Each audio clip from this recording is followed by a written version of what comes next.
It's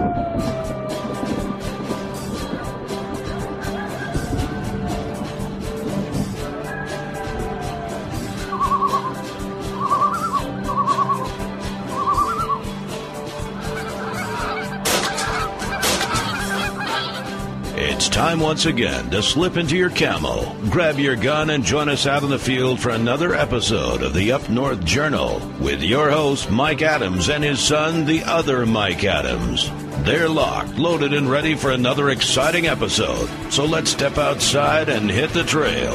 Hey, everybody. Welcome back to another exciting episode, and we're ready to rock this week. I'm here with Mike, and I'd like to remind everybody we are part of the Outdoor Radio Network, so don't forget to check out some other podcasts over there. And for you guys coming over from My Outdoor TV, thanks for joining us. And you can always find our other episodes or subscribe to the Up North Journal through iTunes or through our website, www.upnorthjournal.com. And what's going on, Mike? Oh, nothing. Just want to eat dinner. You want to eat dinner. He broke out some deer tenderloins, and I let him cook dinner tonight. And, well, we were getting ready to eat here just a second ago. What happened? I didn't turn it up high enough. That's what I get for not checking it. He cooked it on low. So, yeah, we're going to let it stew just a little longer, and we're going to talk to you guys here for a few minutes. And maybe that'll make you guys' mouth water a little bit. Maybe you're listening to the show at work, and you're getting ready for lunch, or maybe you're listening to it on the way to work. You need to stop and get some breakfast, or maybe you're checking it out right before dinner at your own house, So, anyway, we're going to eat here in just a few minutes. Yeah. But until then, let's get down with it here, and let's tell everybody what's going on this week. So, well, Monday, we did something a little different. Actually, most of you know that I've signed on with Mossy Oak, and I got a dilemma that I've got to deal with, which is my bow. I don't know if I've actually talked about this on the show or not, but it's got a competing camouflage pattern on it. So if anybody would like a Hoyt Tricon, I have one for sale. You can email me if you're interested in that. But I went out and shot some bows on Monday. And actually, did you go with me, Mike? I think you did, didn't you? Yeah, I think. Was that when we went out to Brown's? Yeah, went out to our pro shop here local and saw what they had out there. Actually, we've been dealing with Bowtech, so I've read up a little bit on some of their stuff, and I shot the General this week. They set one up for me, got out there and shot it, and was pleasantly surprised at the way it performed. I mean, I shouldn't say pleasantly surprised. I went in with some preconceived notions of what I thought it might do or might not do, and tried to push them all to the back of my mind. I want to give the bows that I'm going to shoot a fair shake, and let it all play out and see where things land. So went out and actually, by the time we got that thing set up, that's the only bow I shot. Yeah. But they tuned that bow actually as if I were going to walk out the store with it. Actually, he thought I was going to walk out the store with it that day. Number one, I couldn't because it was in the wrong camo pattern, so we'd have to order mine. Looking at the new tree stand pattern. And we'll talk about tree stand pattern later. I want to go over some different camo things that I've found out this week or learned this week. But the bow, he set it up, like I said, right to my draw length, everything. And it shot really smooth. I was really impressed with it. The speeds weren't the greatest. And I shouldn't say the greatest. I mean, the bow, it maxes out at 300 feet per second. Yeah. Full draw length and maximum poundage. But we were on 70-pound limbs, and we had it dialed back to 62, 63 for me in a 27.5-inch draw. So the speeds were down at 270. We actually shot it on a chronograph. So, 270 is still not bad. I think that's faster than what I'm shooting right now. Yeah. So, all said and done, I did like the bow. Now, with that being said, there was something that came out this week from Bowtech. There was a memo that came out from the company. They're recalling the bow. There is some issues with the limbs on it. There's I don't know if it's a defect or if it's a wear issue or what it is. But if anybody's got a General out there and you're listening to the podcast, there is a recall on that bow if it was purchased or manufactured before July 17th of this year, which is basically 3 weeks ago, literally. So they've just started the new manufacturing of the limbs on that for the newer bows. They are putting a collet insert inside of the axle pocket on the limbs, and that was the issue. They said there's a 1% chance that bow may come break down on you. So they're looking at that, and they're bring your bows back in. They're either sending them in or they're actually performing the work right at the shops. So if you've got one of those, be doggone sure you get that taken care of, because there's an issue there.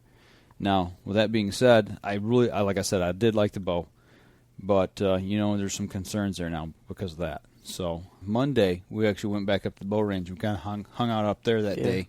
Did you even shoot that day? No, I don't think I did. Yeah, I know I sat around and talked. Kind of loafed around. Like I usually do, so I've got to get back into shooting a little more. My shoulder's really been sore and give me a few fits here and there, so, I've kind of laid off on that a little bit. But, I throw a few arrows every now and then, but that was Monday. Now, Tuesday, I had to do some follow-up work on shooting new bows. So we took off and we went. I called all around that morning trying to find the new PSE X-Force. I really wanted to give that a shake and see how that bow shot. And I had a hard time finding anybody that even had one in stock.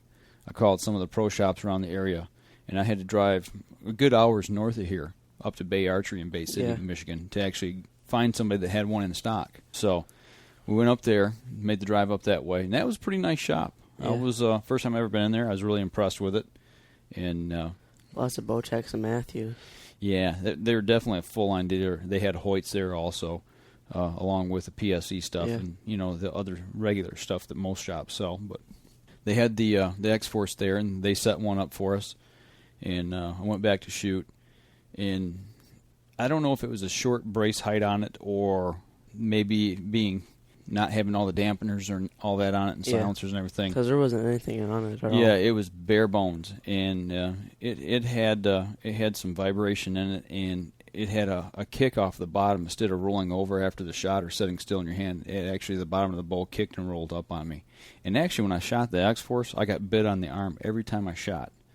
I think wasn't Matt with us that day? Yeah, Matt went with us from Compass Outdoors. Yeah, and he said he was getting bit too. Yeah, and I think that might have something to do with the short brace height on that thing. I've talked to a couple other people, and they say that can be an issue. But I shot the X-Force SS, which is the super short. That thing is small. It is small. Axle to axle, that thing's 26 inches. Looks like a little toddler recurve. But you know what? It slings arrows. It's actually, I didn't mind that bow. The only thing that caused any concern was the rollout on the bottom on that one also. And I'm just being straight up forward and honest as to what happened when I shot that bow. And there may be some other issues there too, as far as being exactly in tune. Maybe it wasn't completely in tune.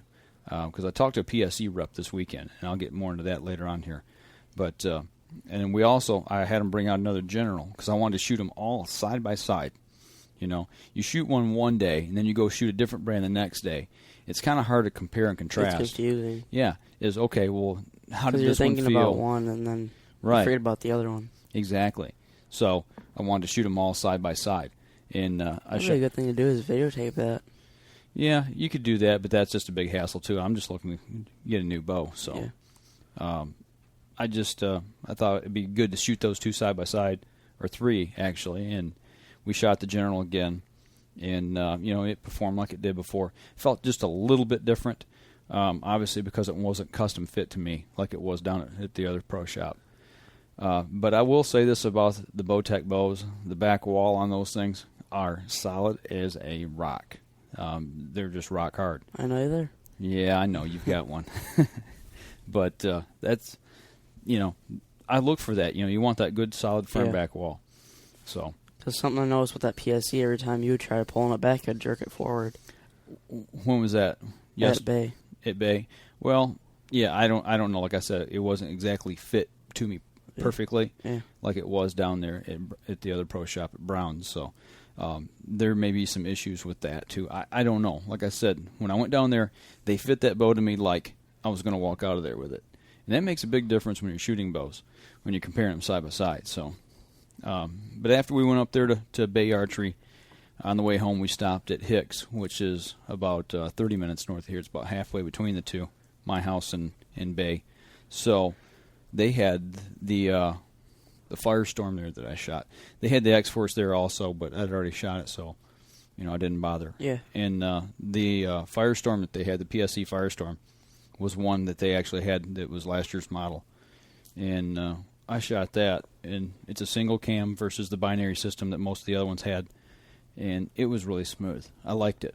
It was another short bow. I think it was 28 inches axle. Something that caught my eye was the huge bottom cam on it. Yeah, well, that thing was huge. It rocketed. I mean, it definitely a rocket ship for such a small bow. We didn't chrono any of the other ones, so I really couldn't say what those were shooting at the time with my setup, but I know that Firestorm was smoking. Actually, that bow was set at 70 pounds. Yeah, it was you were maxed pulling out. it back. And I pulled it back with ease. I mean, obviously, you're pulling back a single cam bow versus, a 2-cam or binary system, so it's going to be a little bit easier. So after shooting for 2 days, I'm thoroughly confused. I don't know what to do. So, I'm kind of mulling it over a little bit, and I actually shot some more this weekend, and I'll get a little more into that at the end of the show. And it was good to get out and shoot some of the new equipment that's being offered. Even if you're not looking for a bow, it's nice now and then to get out and shoot a couple different things and see what you like or don't like about bows. Maybe some of the new stuff that's coming out. Not only that, it kind of puts you in the mood for hunting season too. So. Yeah, or it makes you want to buy a new bow. Yeah. But that was Tuesday, and then Tuesday evening I left you down at actually over at the Compass Outdoors over at the bow range. Yeah, me and Matt were painting all day. Yep, you became a master painter. I wouldn't say that. Well, I don't know. You had paint all over you when I come and got you. But you doing? Mom wasn't too thoroughly happy about that. Doing a little bit of artwork on the walls there and stuff. Doing some drawing, wildlife drawing and stuff. So that's gonna be cool when you get it all finished. Yeah, we painted the floors, and then I painted the inside of the bathroom. Okay. We painted trees, and then I got a few bushes I'm gonna paint. Okay. I'm gonna paint one behind the toilet, so it looks like you're going to the bathroom on a bush. Okay. And then I'm gonna paint one by the door. Okay. And get some birds and squirrel. And yeah, squirrel looks like it's on acid. Yeah, you got some work to do on that squirrel is all I can say. But that's all good. Doing a little bit of work over there. Now, Thursday, we went back up to Compass and did some shooting. Or you did. I didn't. I sat around again. But that's the day you guys were taking an old arrow and sticking it in the bail again and shooting again. We were taking the graveyard arrows, and we were shooting at them. I busted one clean in half first hit, and then the other one I kept nicking, and then Donald was knock hunting me every time I started shooting at a different target, and he'd go after me, and then he Robin Hooded one of my arrows, but it went out to the side, it kicked out. Okay, so it wasn't a true Robin Hood, you just cracked it good, huh? Yeah. I'm down to 3 arrows. Yeah. You have to start making him pay for arrows. He's getting after your arrows. He's broke 4 of them. So, yeah, that's all part of the game, You get out there, and that's part of the fun of going out and knock hunting other guys' stuff. And speaking of hunting, back up to Tuesday, actually, amidst your big fiasco in painting the range and stuff, you guys took a little break, didn't you? Yeah, we took like a 3-hour break, and we went over to a place called Ed's Archery, I think it is. Yeah. Over in Mount Morris or something. They have outdoor archery 3D range. Oh, okay. And we did that. It was a 70 full score. Okay, 70 70 shooting points. the full range. Yeah, okay. if you got perfect score, it was 70 or 75. Okay. Matt got 66, and I got 60, I think. Okay. Well, putting a little pressure on him, huh? Yeah. Not bad at all. I lost one arrow, and so did he. We thought it was like a 35-yard shot. Aimed right at the top of the back, missed right underneath of its stomach, and he goes, "Here, you probably just pulled it or something." He puts his 30 pin on it, and he bit the dust on it. Yeah. It was a 40-yard shot. Okay. What kind of animal was it? It was a boar. Oh, okay. So you shot just underneath it, huh? Yeah. Lost the arrows. Yeah. That's not good. You gotta find them arrows, man. Well, they went back up like when Matt hit, he hit like a rock and it shot up into a pine tree. Okay. So he didn't even bother looking for his, and mine was buried underneath a whole bunch of pine needles and stuff. Yeah. Okay. So he scored a 60 out of 70. And he's hit 66 out of 70. Yeah. Or 75. I think it was 75. 75. That's pretty good shooting. Putting some competition on Matt there, giving him a little run for his money, huh? Yeah. Okay. Yeah, I've noticed here in the last couple of weeks, you're getting a lot more consistent with your shooting, so that's good. But we'll see what happens comes this season when a deer steps out in front of you and you start shaking. Or the cinder block smash. Or the cinder block smash, that's right. I don't know, I'm shattering arrows at 20 yards. Yeah, but when the pressure's on, that's when you find out how good you really are. I can speak from experience when the pressure gets on, it gets to you a little bit. So we'll have to wait and see. Yeah. So but that's all good. That's all good stuff. Hey, well, listen, that's pretty much got us through the regular part of the week. Let's take a quick break. We'll step outside for a minute, and we'll come back. I got a couple of the quick things to go over. Got an email from a guy outside the United States, and we've got some Olympic coverage and stuff like that. So hang around, and we'll be right back after this.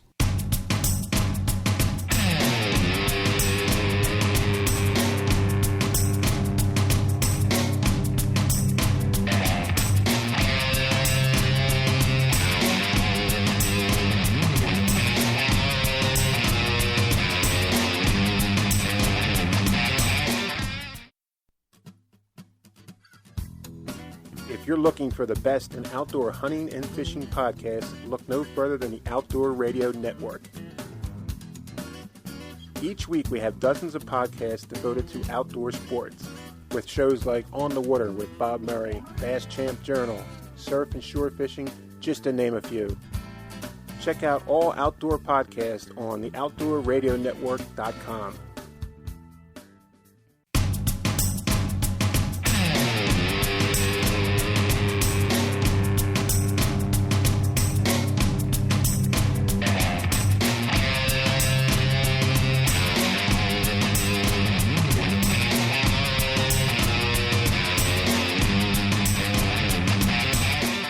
Welcome back, everybody, and we've got a couple little items we want to talk about this week as far as news goes. And the first thing I got this week is the NWTF has just announced that the Michael Waddell is now their official spokesperson, which is pretty cool. Yeah. I like watching his stuff on TV. He's a pretty cool guy. Even though it's Real Street Road Trips. No, you got to say the other camo pattern road trips. Oh. But no, I do. I like Michael. He's he's a good spokesman. His stuff's fun to watch. Thank you. Not you, Michael Waddell. You're a bonehead. But anyway, he's agreed to become the official spokesperson for the National Wild Turkey Federation. In the new role, he will represent the NWTF as the host of its television series Turkey Call, which airs on the Outdoor Channel. In addition, Waddell will assume some MC duties at the organization's national convention, which will be held February 19th through the 22nd of 2009 in Nashville, Tennessee. So that'd be kind of cool. Last year, I think it was in Atlanta, I'm not sure. But this year it's in Nashville. That's a little closer to home. And actually, I can make a trip down south to visit the relatives and kind of plan that in between. That might be something that the Up North Journal gets to do this year. Yeah. That'd be cool. Yeah. Go down to the homeland. Yeah, go down to the homeland, visit the kinfolk, and stop back at the national banquet down there for NWTF. That'd be cool. That'd be real cool. So, possibility. You never can tell. Now especially with us. Yeah, with us you never can tell about anything.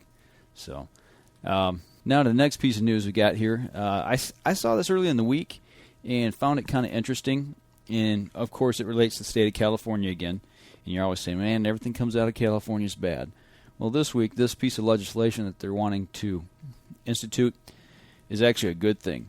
They're having some issues out there with local municipalities, cities, townships, villages, and things like that, who are wanting to make their own hunting laws to actually restrict hunters and fishermen from being able to hunt and fish certain places within the boundaries of their municipality.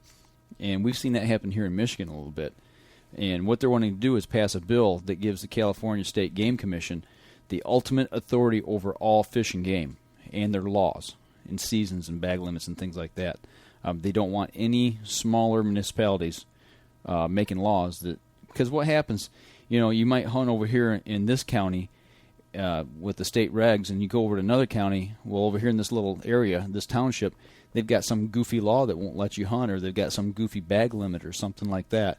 So there's no way to differentiate from area to area of what the law is, and it's too confusing for hunters. So they want to keep it on a state level. But basically, what they're trying to do is gain a foothold and take away hunting rights from hunters and fishing rights from fishermen. So this law will stop that. Here in Michigan, we've got that law. The Michigan DNR, Department of Natural Resources, they rule over all fish and game regulations, rules, and things like that. They have the final say, and that's what the state of California wants to do. So I commend them fully for being forthright and stepping up and trying to take care of that and making sure that the guys out there and gals can hunt and fish without any problems. So the last thing I got here, this is an interesting article. This came off of the Outdoor News Hound. And we haven't read off him in a while. Yeah, we haven't read anything from him in a while, but time to get back and throw something out there from him. But this one here, it says, too much reliance on GPS, not good.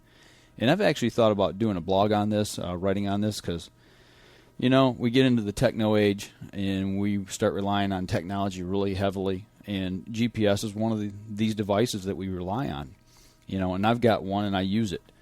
But I guess this last week out in Utah, out in Bryce Canyon National Park, there's a group of people out there that were driving, trying to find their way to somewhere. I don't know exactly where. And they were using GPS to work their way to a road, and they got lost, basically. It became a two-track, an off-road type vehicle, which you would need to get up this trail. And they had a passenger vehicle, and they got into some serious trouble and got stuck for quite a while. And they finally got phone service on their cell phone, which is another techno gear, but luckily they had it, and they could call out and get help. But relying on the GPS data, you know, it put them in peril, so to speak. I mean, something bad could have happened, and it didn't, but it could have. So that brings up a good question. Do we rely way too much on technology? What do you think? Yes. You think we do? Yeah. I mean, hardly anyone uses maps anymore. It's all GPS and stuff. That's very true. That's very true. The mapping that I use, I try to use topographical maps. I mean, I'll use Google Earth, and I'll do some cyber scouting that way to, you know, find out how the land lays and everything like that. And that's an actual map. You can get topographical maps from the U.S. Geological Survey Office. So that's a regular map, like you say, what people really need to use. And a compass, you know. Compasses, they don't lie, you know. They work, and if you know how to read one and use one along with a map, it can keep you out of harm's way pretty much most of the time. But GPS is even, I've heard instances where people will rely on that GPS and it's giving false readings. You know, in certain areas, certain alignments or the data coming down from the satellites will be wrong. And, you know, you can get really hosed that way and put you in a bad situation. You know, it's kind of like that stuff like that geocaching thing that we do. Right.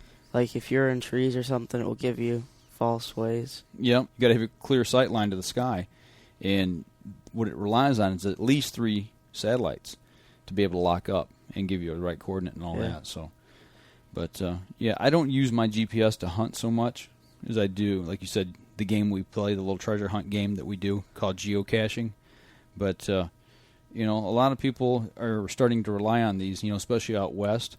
If we go on our elk hunt this year, if we're fortunate enough to be able to do that, you know, we'll probably use GPS. So we're going to have to make sure we have maps of the area. Or like them TomTom GPSs or whatever. Yeah, same thing. Same type thing. So, but with that, thinking about technology, you know, taking us too far, what do you think about holographic sights? Yeah.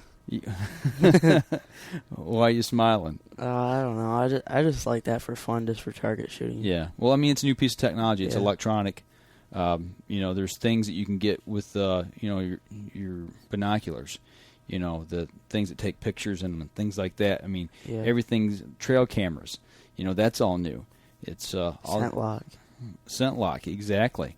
That's another technology innovation that's, you know, we're getting away from the old, what I call the old school hunters or old style of hunting, and everything's becoming, I don't know. Technological. More technology advanced. Exactly.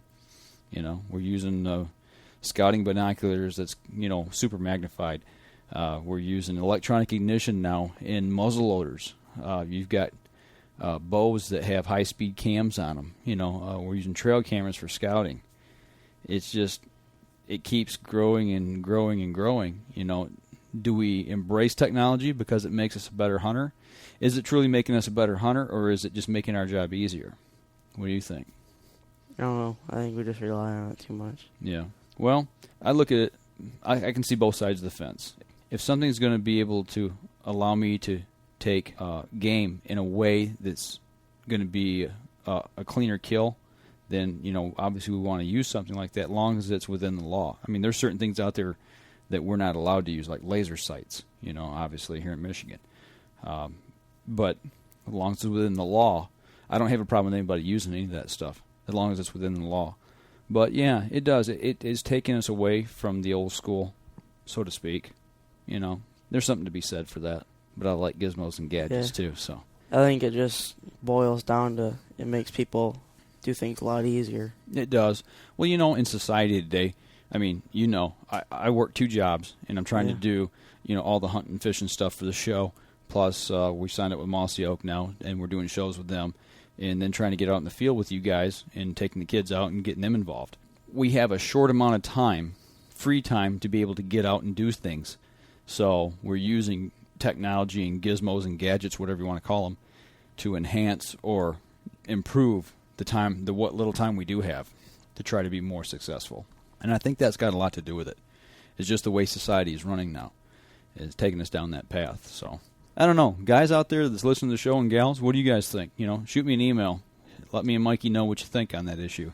Just trying not to carry this stuff on, but it's kind of like semi-auto loaders and stuff. Oh, the way guns have progressed? Well, yeah. Before, it was muzzleloader, and then they went to, the actual repeating rifle, or a single-shot rifle, a cartridge-style rifle. Then there's the repeating rifle. Yeah, you're exactly right. It's just progressed. It has progressed. So would the people of muzzleloading days back in the day look at our rifles now and say that we're too technologically advanced? I don't know. Maybe. But things grow so quickly now. Technology advances so rapidly that we're constantly seeing things change within not just our lifetime, but within a year. So, not trying to hurt anyone's feelings or name names or anything, but it's kind of like some of the people at our range, how they believe and stuff like that. Yeah, yep. It, everybody's got their own ideas. But see, that's what's great about hunting. Yeah. Everybody can, as long as you're within the law, you can get out there and take up the style of hunting that you want. There's traditional bow hunters. That's all they'll shoot is traditional bows. There's guys that want to use just muzzle loaders. But there's guys that want to use auto loaders, and there's guys that want to use compounds. Now there's the big controversy here in Michigan about crossbows. No matter what side of the fence you're on that. There's some people that want to use full autos. Yeah, okay. Let's not go there. But, I don't see a problem with using crossbows, and you guys may get offended at me out there for saying that. But there's certain situations where there's guys out there that cannot pull a compound bow back that should be allowed to use them. And it's so hard to get a permit here in Michigan. You've got the traditional bow hunters who are dead set against compounds, and they'll fight tooth and nail over that.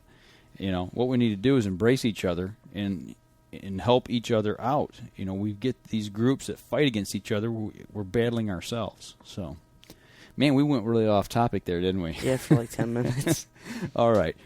Well, I don't even remember where we were at. We went from GPS to bows. Okay, that's where we were at.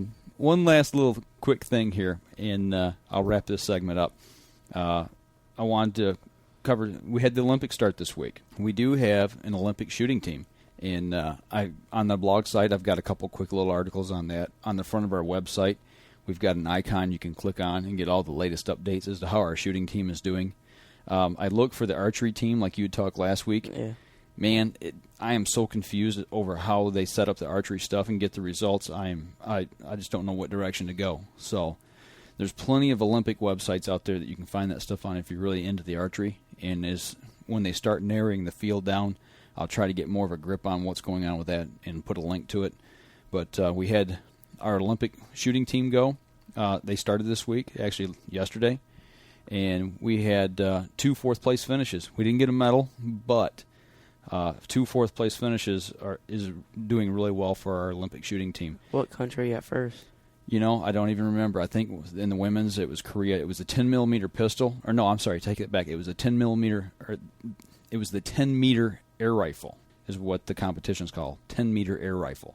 And we had a woman take 4th place in that, and that was really done. She did real well in that event, and she was really pleased with her outcome. I mean, obviously she would have liked to have taken a medal, but out of the gold medal winner was like 503 points, and 4th place was 499 point something. Yeah. So, I mean, out of 500 points, less than a 4-point swing was between 1st and 4th. So, you know, she was right there. So that's really cool. The Koreans beat us every year. I don't know if it was Korean or not. I don't know if she was Korean. I know they have some shooters on there, but I can't remember which one it was. And we did have one of our guys take 4th place, and I believe that was in the 10-meter air rifle also. Took a 4th place finish. So they were shooting trap early this morning. I don't know what the outcome was. I didn't look before we started doing the podcast. And we've got an Olympic shooter from our state, matter of fact, about 40 miles from our house here. He lives in Saginaw, Michigan, and he is shooting the 50-meter pistol. Is that the paraplegic guy? No, this is not the Paralympics. This is just the regular Olympic shooters. And they go off on Tuesday, I think. So I'm really interested to see what he does. So one last thing I want to cover real quick is I got an email this week from Jimmy in Sweden again. Jim, if you're listening, hope you do well out there on your fox hunt. He wrote me this week talking about seasons finally getting going out there. And he's hunting fox and what they call crows, which is a couple different types of birds. I still haven't got quite the firm grip exactly on what type of birds they are. But he's out there hunting, and doggone it, I wish I was hunting. Yeah. They've got a little jump on us there. But, our season starts in less than a month.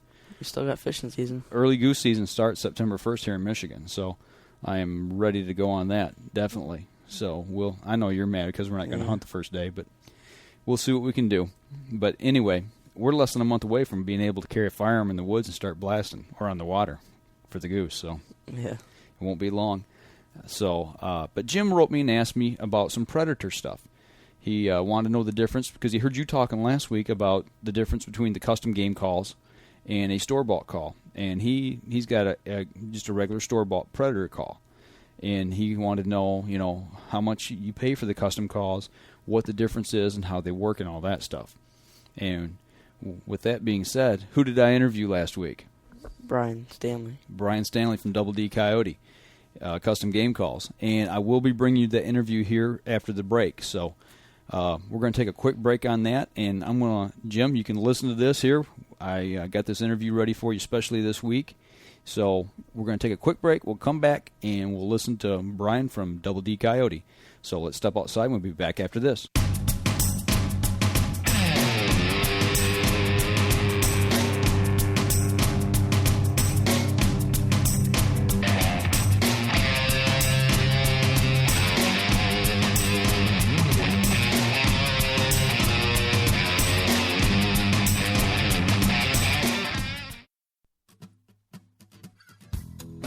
If you're looking for the best in outdoor hunting and fishing podcasts, look no further than the Outdoor Radio Network.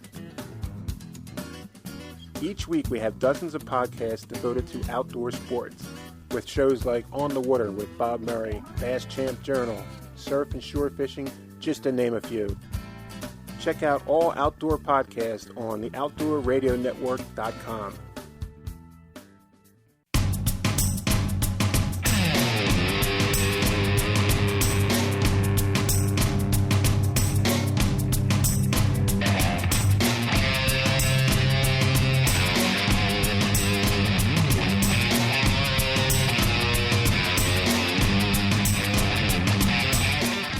Welcome back, everybody, and yeah, I know everybody's waiting for Mikey's game bag, but not yet. I can't help it, guys. Just hang on, okay? Because I promised everybody the interview from Bryan Stanley. So last week we were at the NWTF event, our annual Jake's Day, and Bryan Stanley from Double D Coyote Custom Game Calls out in Capac, Michigan. He came over and put a display out for the kids, to show them some different pelts, that coyote pelt and fox and things like that. And he brought his game calls out and let the kids blow the calls, things like that, and showed them how they worked. And afterwards, we sat down with Bryan and talked about his business and how it all came about and some of the things he offers. So here's Bryan Stanley's interview from Double D Coyote Custom Game Calls. Mike Adams, the Up North Journal, here today at the annual Jake's event in Flint, Michigan. And today we have the honor of having Bryan Stanley from Double D Coyote Custom Game Calls with us today. And just want to talk to you a little bit, Bryan, about your business is exclusively in custom game calls. Correct. That's very correct. I make anywhere from custom turkey, deer, duck, predator, and I'm actually getting into some more diversified things, pepper mills and salt mills, stuff like that. But anything that can be done basically with a game call, I can do it. Okay. Now, how did you get into making game calls? I got into this because I got sick and tired of the factory calls out there. You're paying top dollar for a piece of plastic. And being a machinist by trade, it came natural for me to actually make calls. And the more you do, the better you get. And basically, it's like an open pallet. You put a piece of wood on a lathe, and it's an open pallet like an artist. You create whatever you want. It's a beautiful thing. I enjoy it, and it just gives me a lot of pleasure from coming to it. So more than just a game call, it's actually a piece of artwork also. Exactly. Now, you said wood. I noticed you got more than just wood. What are some of the things that you use to make a game call, different things? Besides the wood, I probably use about 20 or 30 different species of wood. I do acrylic, I do horn, antler, pipestone. Some people call it steatite. I'm actually been getting into casting my own acrylic, which is a real plus because you can actually create your own designs. Now, I see that you talk about spinning these up and mouth calls. Now, I also see you've also got an actual slate call that you made for turkey calling. Exactly. Now, the slate calls, I've been getting really some different designs coming out. Besides using slate, I'm using blasted glass, crystal, blasted aluminum, and copper, which is kind of like the new gold of the turkey hunters nowadays. It's kind of like a mid-range call where you can actually do the high pitches and the low pitches themselves. So it's a very versatile material to use. I mean, it's versatile as far as what you can do with it. Exactly. Also expensive, too, with the price of scrap metal going up and up nowadays. So that's obviously going to reflect back on pricing as far as what hunters can expect, even with a call that you might find in a store. True, but I try to keep my prices low enough where the average Joe hunter can afford them. Okay. Now, you talking about custom calls. Could somebody possibly take and have a logo engraved on something? Do you do anything like that? I do scrimshaw work, and I do have access to a laser engraver where you come up with the logo, I can have it laser engraved onto the body or the side of the call. Who are some of the customers you do things for? I mean, do you have anybody that somebody like myself might know? My latest customer was Kid Rock. I presented him with his call several weeks ago at his concert. That was an all-acrylic hauler, inlaid with Asian water snake and spiraled on the outside with black inlays. It sounds like it's pretty exotic. Yeah, your daughter got a chance to play with that before he did. Actually, yeah, we talked about that on one of the podcasts a while back, and that's all she talked about for weeks. And even now, she still drops the name Kid Rock like she knows him. How long have you been doing game calls? I've been doing this a little over 2 years now. And it seems like every day I'm coming up with new stuff. I have people that work for me out in the field that test my new ideas, anywhere from Chuck Taylor down in North Carolina to Fur Blaster out there in Oklahoma City. These guys, they take my prototypes and they put them out in the field and they put them under actual working conditions. And one of the new calls I'm actually been working on is a triple reed. I don't have a name for it yet, but right now, as it stands, it's probably one of the loudest calls you'll ever hear as a closed reed. And that has been run through simulation on a computer, and as we speak now, Chuck Taylor's down in North Carolina putting it through its paces out in the field. Now, that's a triple reed predator call. Correct. I can get that one probably up to about 70 to maybe 80 decibels, so it's not something you want to blow indoors and drive the parents nuts with. Or you don't want to be practicing on your way to your hunting site in the car, probably with the windows closed. Oh, no, you'd be deaf. You won't even know if you're blowing or not by the time you get out in the field. So now, if somebody wanted to have you commission you to make a call for them, maybe they have some artwork they'd like to put on one, how would they go about getting a hold of you? You can reach me at doublecoyote.com. That is spelled DOUBLECOYOTEE. You can find me on most of the hunting forums, Predator Masters, it's on the internet, North Carolina Predator Hunter Association, Michigan Predator Hunters at bravehost.com. You can even hit me up on my email at brynstanley@yahoo.com. Those are the best ways to get a hold of me. Okay, and obviously we're also going to put a link on our website, upnorthjournal.com. You go there, we're going to have a clickable link with your logo on there. That way, if they don't catch it that way, they can find it through us also. What are some of the more crazy hunts you've been on? Anything wild and crazy lately you've been out on doing that we wouldn't typically do here in Michigan? Not really so much crazy. For the last 4 months, me and my team of 3 have been out hunting anywhere from Michigan down to Arizona and Nevada. And in total, we've taken well over 1,000 coyotes. And that's using my custom calls. And it's been a pretty good show so far, and we're really having fun doing it. It's just the sky's the limit when you're out there predator hunting. Now, what kind of time frame is that in that you say you took 1,000 coyotes? I mean, That's over a period of 4 months. That's some serious hunting. That's some extreme hunting there. That's a lot of miles on the vehicle, too. How many miles did you log, do you know? Oh, probably close to 20,000 between the 4 of us. And it's just nuts. That's a lot of driving. That's some serious hunting, too. When you get your coyotes, do you typically pelt them out and sell the hides on them? For the most part, I do. Lately, mange has been rampant, and you're actually doing the animal a favor by harvesting it. Some people look at the animal as it's not worth anything, but you're taking a life, so you got to respect it to a certain degree. It's just not a human's life, but it's still an animal. You have to give it the respect that it deserves. But again, mange has been pretty rampant in a lot of the states, and you're actually doing the animals a favor because they die a slow, painful death when they have to go through the mange. I also know here locally we've had a problem with even rabies here lately, too. Mm-hmm. Yeah, I've been trying to keep the local population of raccoons down, and it seems you take 1 and 2 more pop up in its place. It's a never-ending battle with the raccoons there. Some of the problems I know we've had here lately, as far as, you talk about people look at it as not worth anything or anything like that, or maybe not respecting what hunters do, especially with quote-unquote varmints or coyotes, predators. We're actually, like you said, it's keeping that balance in check. And, it's a constant battle, but you don't see the people out trapping like they used to. No, predator and varmint hunting has relatively been what you call the so-called poor man's sport versus the duck hunters and the turkey hunters. It is gaining ground over the past couple of years. It's becoming more and more popular. I think one day it'll probably be right up there with duck hunting. Who knows? But that's just my personal thought. Well, hopefully it will, and that way it's going to create some more business for you. Oh, yeah. That's always a good plus. All right, well, thanks for joining us today. And as always, if you're looking for a good predator call and you want to check out what he's got, go to our website, upnorthjournal.com, and you'll find the link to his website and his email address on there. So, once again, Bryan Stanley from Double D Coyote Custom Game Calls. Thanks for joining us. Thank you for having me, sir. Okay, so that was Bryan Stanley from Double D Coyote Custom Game Calls.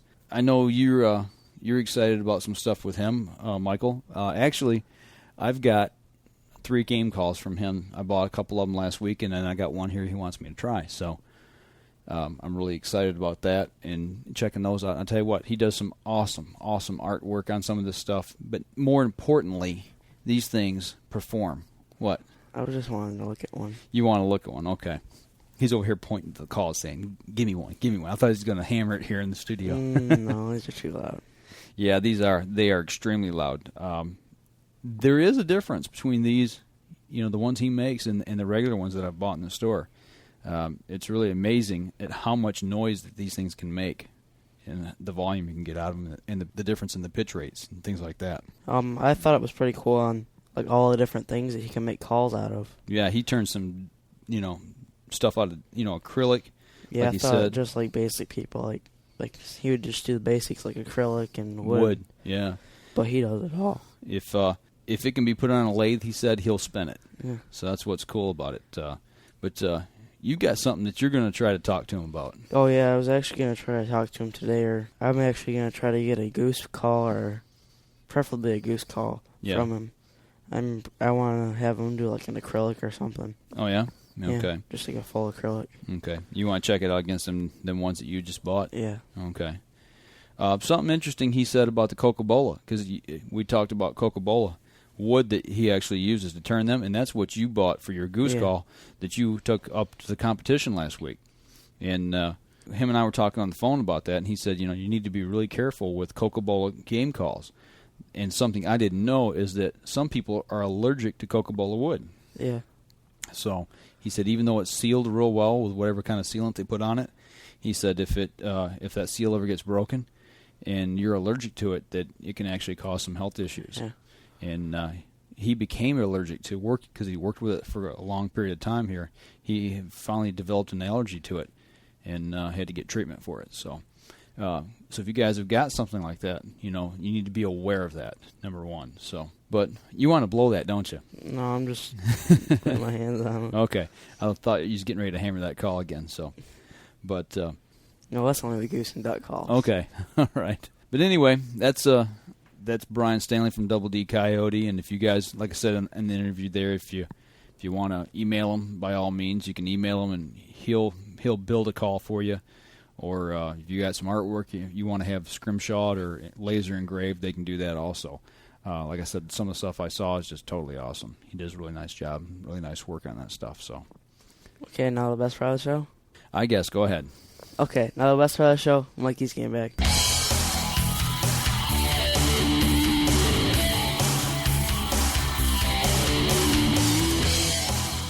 Okay, this week on Mikey's game bag, I actually I was looking today on some recipes and stuff. So actually I'm going to talk about a duck recipe this week. Okay. Why was you looking for recipes? Because I was hungry. Okay. Was it before or after we figured out we were going to have the deer tenderloin? After. Okay. So you got the venison out, and it kind of got you fired up for some duck stuff too. Okay. A lot of people say that duck tastes bad and stuff. I've never tried it, so I found this easy recipe that he said really anyone can do, and it only takes like 15 minutes to do. Okay, so 15 minutes you can have dinner or have duck or whatever. Yeah. Okay. As long as it's defrosted. Okay. He calls it the disturbed duck, I guess. I don't know why. That's his recipe name? Yeah. The disturbed duck. Yeah. It's probably disturbed because he got shot. Basically, the ingredients that you're going to need, soy sauce and teriyaki sauce, which is optional. And then he had some other fancy stuff that he threw in with the pictures. He had pictures and stuff, but he says that stuff is just his little spin on it or something. Okay. And what you want to do is you want to take, it's 2 duck breasts. You take them and you cut them about like a ½ inch strip. Okay, so you're cutting them lengthwise. Yeah. Okay. And, well, actually, no, like you put it horizontal so that way you get a whole bunch of little half-inch ones. You're actually cutting it cross grain. Yeah. Okay. You take them and you put them, and after you get them cut up, you take garlic powder and sprinkle it on them, and then you flip them over and sprinkle garlic powder on that. Okay. Then you get your pan, because you're going to pan sear it on top of it. Okay. On top of the stove. And actually, a ingredient that I forgot that you will need is cooking oil or olive oil, vegetable oil.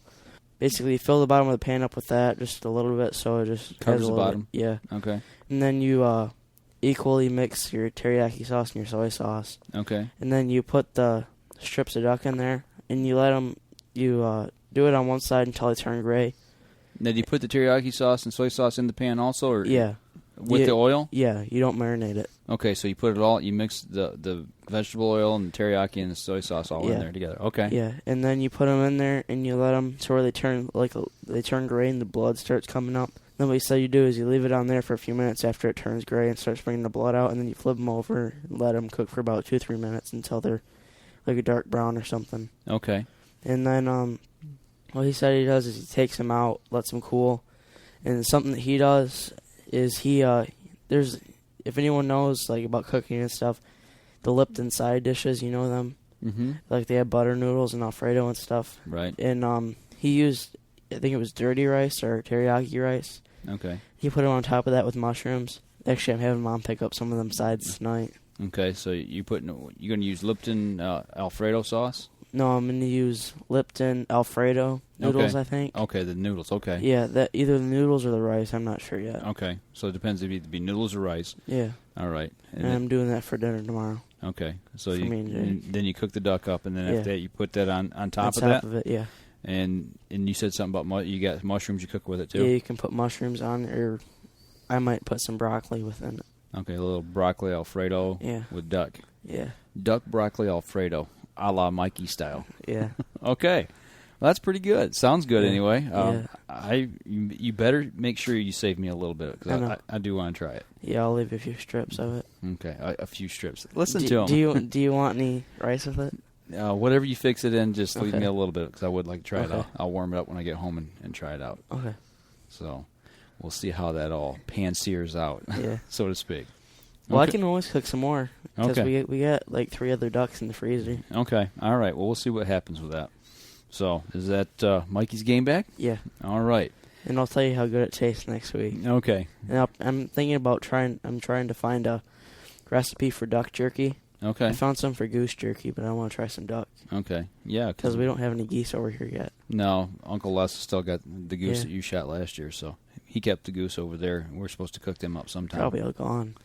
No, I don't know. He hasn't mentioned anything about it, so I don't think he's cooked them, but, we'll have to wait and see. He just hasn't told us. Yeah, that might be it, too. So we'll just have to wait and see. If not, we'll just have to shoot some here coming up in about 3 weeks. Yeah. So, all right. Well, moving along here, I want to get back on track. We went Monday through Friday is what we did, and obviously we didn't get to Saturday and Sunday, and I kind of held that off here for last because this Saturday was my first official Mossy Oak event that I did. And as all of you know, I signed up to be a pro staffer for Mossy Oak and became part of the Michigan regional staff. So this week, Bass Pro Store down here in Auburn Hills, Michigan, held their annual Fall Hunting Classic for 2008. And we basically went down to the store and helped them out down there. And it was a fun-filled 2 days. And actually, Michael, you went down with me yesterday and just kind of hung out in the store. Yeah, the whole day. I walked it over like 10 times. I think you've seen everything in that store from one end to the other completely. Yeah, like you said, probably 10 times. So, but it was a very interesting and eye-opening event, to say the least. I had a lot of fun, but I tell you what, man, when I got home today, I was wore out. You slept for like 2 hours. Yeah, I crashed hard. It was a long day being on your feet that long. But you know what? It was a lot of fun hanging out with a store full of hunters and talking hunting, talking camo, and just having a good time. And that's what it was all about, really. And they put us in the hunting apparel section, obviously, because we're promoting Mossy Oak. And I'm sitting over there in the camo section, and we're kind of getting the rundown of how everything in the store in that section is laid out, where everything was. And that was the most complicated thing of the whole day, is trying to remember where all the different pieces of camo clothing were. Inside that little section there, you had Scent Lock, you had Scent Blocker, you had IQ Rocky, you had Browning, then you had the redhead gear from. And then you had Under Armour. And Under Armour, and then you had the leafy suits, and then you had the parkas. And then you had the Hunter's Orange, and then you had the kids section. It was really overwhelming to see where everything was at and trying to remember where it was at. Somebody come in and ask you, hey, they got the Scent Lock suit here that's on sale in the ad. Where's that at? And you're like, hang on just a second. You got to try to remember where it's at. Yeah. But by today, the second day, I kind of had a lay of the land and kind of knew where some things were at. But it was really cool being able to help a guy find camo. I mean, you sit there and you talk hunting. You talk about, okay, are you bow hunting? Are you rifle hunting? What type of game are you hunting? Where are you hunting at? A lot of guys that came in today and yesterday were going out west. I talked to a gentleman today who was heading out elk hunting, and he was looking for some camouflage for elk season, and I didn't want to say anything to him. I'm like, well, you're here in Michigan, and you're hunting out west. You really need to be getting, something from a store out there. I mean, you want your gear before you go. But the store we were at didn't have a lot in the brush.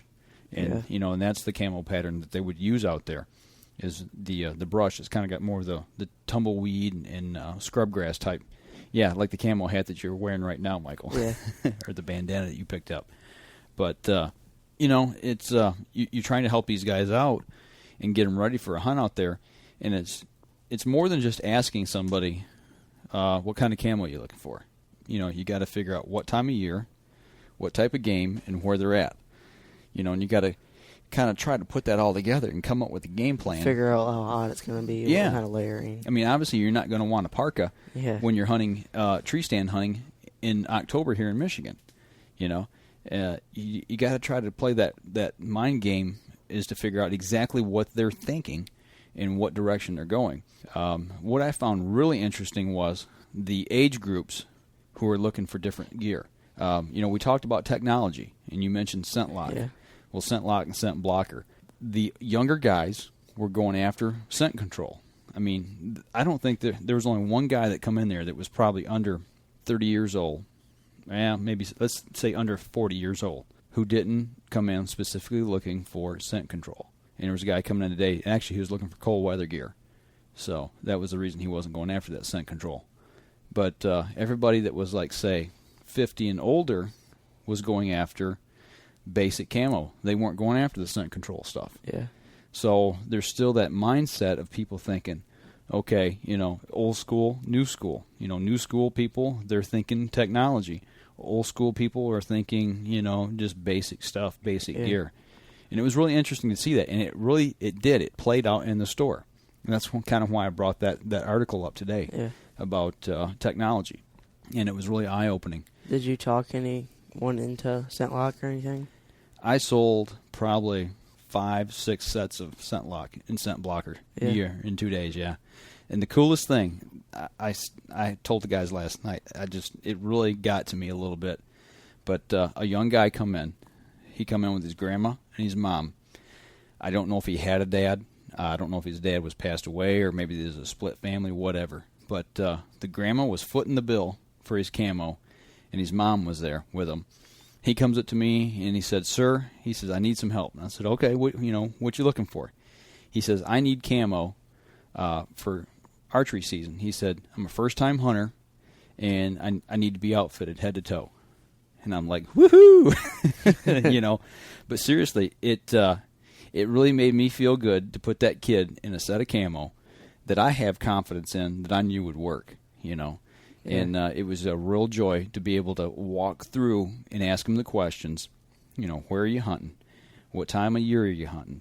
Are you tree stand hunting? Are you ground hunting? Are you archery? Are you rifle? And he was an archer.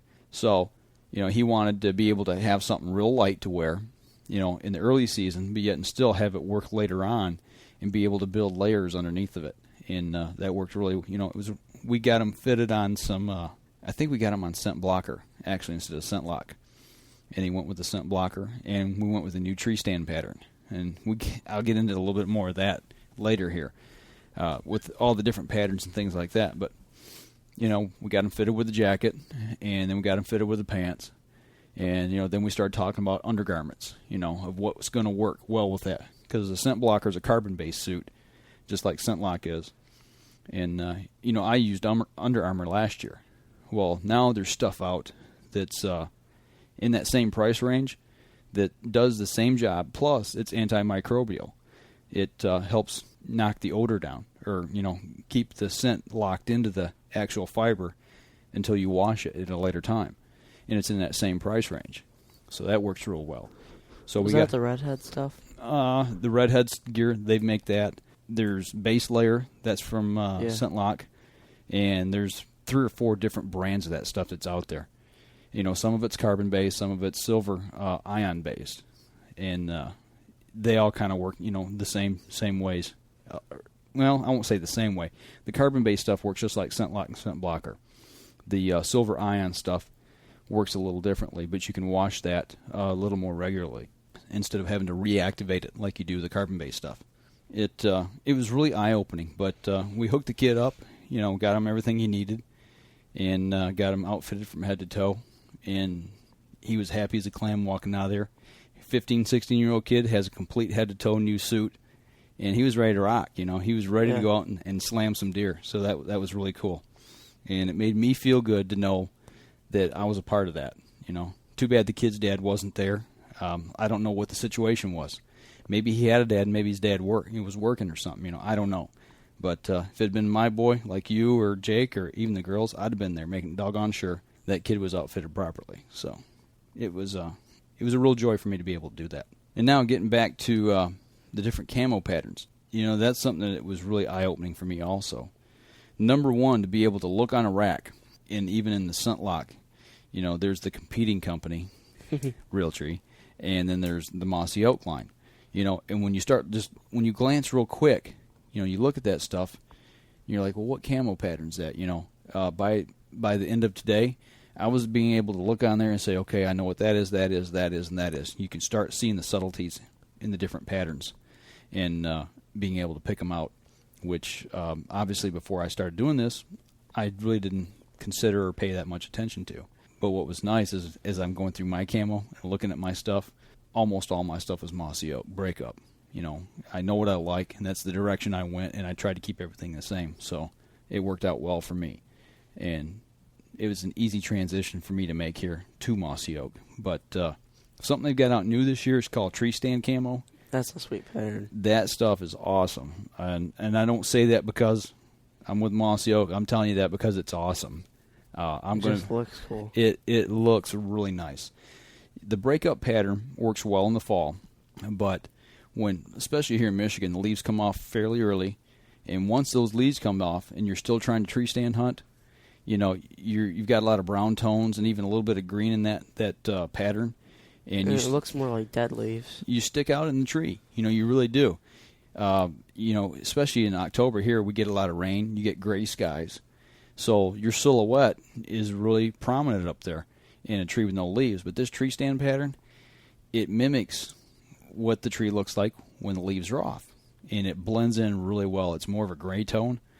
And it's if you guys tree stand hunt late in the year, it's something you might want to look into because it definitely looks cool. It's a nice looking pattern. And actually we sold quite a bit of that this weekend there, so it worked out pretty well. So this weekend was really eye-opening for me. We had a team of 5 there, counting myself. And what I found really interesting is that you guys have followed the show here for any length of time at all. You guys know I've duck hunted for a total of 1 season. Guess who was their duck expert on duck blinds in shadowgrass? Me. Nobody else had a clue. Nobody there of the other 4 people duck hunted at all. So, I'd make a run through the duck section every now and then and see if anybody needed help, which I didn't see a lot of people. I didn't help anybody over there. Their waterfowl section is kind of. It's small. Not trying to harp on them. It's kind of disappointing. Yeah, it is small. It's a real small section. It's almost like a closet, or an afterthought.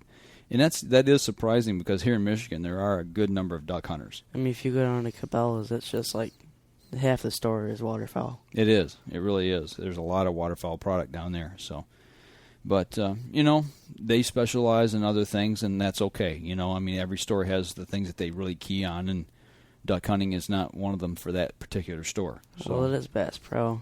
Well, yeah, fishing. Yeah, I know, but still, with the hunting that goes on here in Michigan.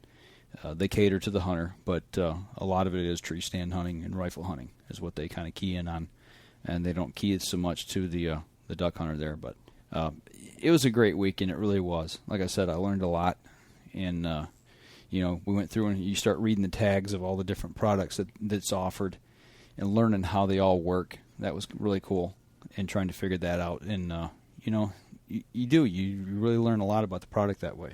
But I know you got bored yesterday. Yeah. Yeah, I walked the store like 10 times. Well, you come out with a pretty good little goodie bag there. Yeah, I mostly got fly tying stuff. I think that's pretty much all I got. And then I got 2 new bandanas. Yeah. You figure it out. You looked at it and go, that's brush. I'm like, no, that's duck blind. That's brush. No, it's not. That's brush. No, it's duck blind. And then take it off, it's brush. Yeah, that's Mossy Oak brush. I saw the bee, and I really didn't pay much attention to it. Yeah. So you got that one, and what's the other one you got? Shadowgrass. Shadowgrass bandana. Okay. Yeah. And a bunch of fly tying stuff. Yeah. Okay. That stuff adds up quick. Yeah. But I bought mostly bulk stuff. Yeah. But I got my new boat seats. Yeah. For the boat. Got the shadowgrass. Pretty cool. Well, actually, we ain't got them out of the box yet. I can't wait to bust one of those out and put it together. Well, I saw one in the store that Uncle S showed me. They look pretty sweet. Yeah. They're going to look good. I got the swivel bases for them. I'm going to put them on. I have the competing brand, I think. Yep. For my seats. They're going in your boat. Because the boat that I bought, it had the competing brand seats in them, and Michael needed some seats. I go, here you go. So he's got him some new seats. They're comfortable, though. They are. But besides that, I needed 3 seats for mine. You only needed 2 for yours, so I got the 3 for mine, and now we got some shadowgrass in there, so that's cool. But all in all, another good week here at the Up North Journal. We didn't do a lot during the week. Just kind of started out with it there, trying to find some bows. Getting back to that, I did shoot a bow up there. I went back and shot the Mossy Oak X from PSE. PSE reps were there. Paul Penix, we've talked about him quite a bit. He helped the youth out with our youth bow review, and he was there helping out, selling some bows and setting up some things. And I talked to him about my concerns with the PSE bows that I shot. And he's like, well, have you shot the Mossy Oak X? I'm like, no. I said, have you got one here? And yep, okay. So we went up there, set it up, and I shot it. And I was pleasantly surprised with that. And I talked to him about the rollout on the bottom of those other bows that I shot. And he was kind of perplexed by that. statement, and I said, look, man, I'm just being straight up honest with you. I mean, because he's part of the Mossy Oak team. Yeah, he's Mossy Oak and PSC. Yeah, he's one of our team members, And I said, dude, I'm not trying to pull any punches here. I said, I'm just being straight up honest. I said, those bulls, when I shot them, they rolled out on the bottom. They flat out rolled up. And, he was kind of perplexed by that. And he said, well, there may have been some issues with the setup on it. So he said, they may not have been tuned exactly correctly. So, I give him an honest shot at trying to shoot the other bow. And honestly, when I shot the Mossy Oak X, it was a little bit long for me as far as draw length. They didn't fine tune it to fit me. So they set it up for Kevin, I think. Yeah, they set it for him. He's got a long draw length. But I shoot 27.5. They set it up to 28, and it was shooting a loop. So it was probably 28.5. So I was trying to really reach to get into it, comfortably. And I had a couple of issues with the back wall on it. And I really think that's what it was, because I was trying to make that reach and get into it properly. And it tried to jump on me a couple of times. But other than that, the back wall on it was solid. It shot smooth. It cycled nicely. When I drew through when I drew back on it, it drew really nice. So I'm very seriously considering that one now. Like I said, now I'm really confused. That's another bow that I really like. So, we're going to see what happens. And actually, Chuck showed up that day, and me and him, we got up to the bow shop and tried out some bows. Yeah, Chuck Parr, a pro staffer for us here at the Up North Journal, him and his brother-in-law came down to the event and hung out for the day. And actually, he scored some stuff with his Delta Waterfowl event or chapter coming up. Yeah. He's trying to do some stuff with that. He actually partnered up with Ducks Unlimited. Ducks Unlimited, yeah. He talked to a DU guy there. Yeah, he said that they were, because we missed a waterfowl seminar. Mm-hmm. And he goes, well, here, you can talk to one of the DU guys. And he goes, oh man. and he goes, here, just talk to him, because we didn't talk to the guy that was showing us to him. And he goes, oh, this is so-and-so. He just started a Ducks Unlimited chapter. And what did Chuck say? He goes, oh, Ducks Unlimited. And then we were walking over, and he goes, not to butt heads or anything, but I just started a Delta Waterfowl chapter. Okay. And he plugs his ears and goes, I'm going to tell you all the wrong stuff. But it's really interesting that they're kind of going to work together because they're both in the same county. Yeah. So that's really cool, getting a couple chapters together. Yeah. They've all got the same end goal. They want to help ducks. That's what they were talking about towards the end. You get some guys, kind of like hunters, and different, we talked about technology. You get, old school archers and compound shooters and crossbows, and everybody starts fighting amongst each other instead of trying to get to the common goal and help hunting in general. Yeah. And even with organizations, you get that with certain organizations, but that's really cool that they're going to work together and help each other out. So, because they really do have two different focuses. DU focuses mainly on the wetlands and wetland issues, and in Ducks Delta Waterfowl, they focus on hunters' rights and preserving the habitat also, but also in like the nesting boxes and regenerating habitat for the ducks, things of that nature. So, even though the end result's the same, they take two different avenues to get there. So that's cool that they're going to work together. So, but yeah, you guys shot a couple. You didn't shoot a bow, he did, right? No, we both did. Oh, did you? Okay. Yeah, he shot one of the Redhead brand new bows. Okay. I got to shoot the Diamond Marquis. That was pretty cool. You did? Yeah. Really? Me and Chuck both shot it. How come I'm just now finding out about this? Because I thought you were going to yell at me for it. Why? Why would I yell at you for that? I don't know. No, we'll talk about it.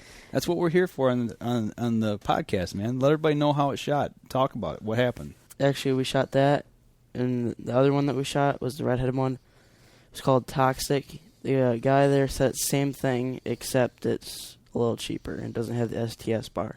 Okay. Same thing as what? The Marquis. Okay. Just cheaper. And Chuck actually really liked that one. Okay.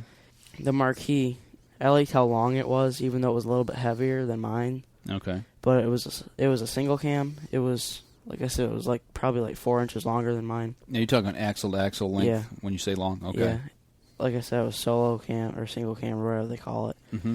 They had it set at 65. I pulled it back like it was 40. Really? I pulled it straight back. Yeah. And they set it right to your draw length for you? No, they had it. I think it was set up at 29, so it was long for Chuck, and it was super long for me. I had it back to my ear. Yeah. They should have made the adjustment for you. But it had a solid back wall to it. smooth. I noticed when I shot it, it torqued a little bit to the left. Yeah, well, that might be because you're drawing so far back. You're, Yeah. really reaching out there, struggling to keep it straight, and line it up. So that could be that issue. Yeah, I'm surprised they didn't do the module adjustment on it for you. Well, their shop was busy that day. Yeah, they were packed. There was a lot of people up in the archery shop. Well, that's cool. You got to shoot a different bow. When you're at those events, that's what they're there for. You get up there and shoot that stuff. That way you can come back here to the podcast and you can tell our listeners, hey, I shot this and this is what I thought, or, that's kind of what we want to do. So that's cool. Did you shoot anything else up there? No. Okay. All right. Well, it was another fun-filled week. Wasn't as crazy as last week. Last week it was every day, but, we kind of toned it down a little bit this week and slowed down to try to catch our breath, and I'm still tired. Actually, it's kind of wore out right now, but we should go eat dinner. Yeah, you know what? That thing buzzed about 15 minutes ago. I think dinner is ready. Over ready. So, with that being said, guys, we're going to go have a little bit of tenderloin, deer tenderloin, and potatoes and carrots, and I hope your mouth's watering because I know mine is. Yeah. So, with that being said, remember, folks, if you're out on the water or in the woods, always remember, shoot straight and be safe. Until next week on the Up North Journal.